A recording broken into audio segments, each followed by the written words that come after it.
do you think Mayor Tom Barrett is vulnerable or not? Because if not, we'll get to the next questions. I don't think he will win by as big of a margin as he has won in the past, and I think that the spike in homicides has hurt him, but I do think he'll win.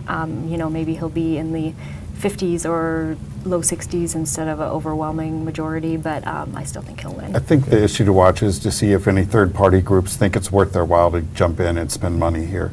If they do, then it might be somewhat more competitive. If they don't, then it'll be less competitive.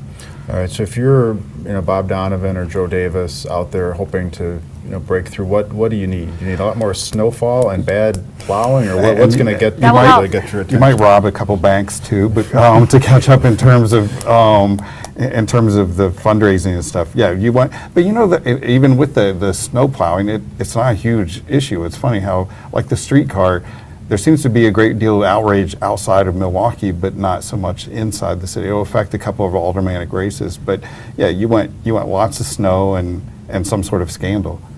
All right, so let's look at the county executive's race here. And Dan, I'll ask you first on the, Chris Abele, Chris Larson. We've talked about this a little bit in the past. Have you seen the dynamics change at all? I mean, Chris Larson, for someone who's running as an outsider in this race, is running probably one of the quietest campaigns in the history of mankind.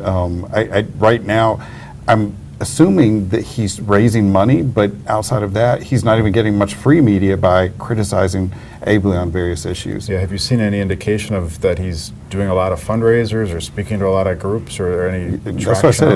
It's a very quiet. Yeah. If you're a supporter, you're hoping that he's doing two things: one, lining up ground troops, and two, raising a lot of money. But we won't know if he's done that. He's not on TV right now. There's no radio ads for him as well. I guess we'll find out at the end of January how much money he's raised.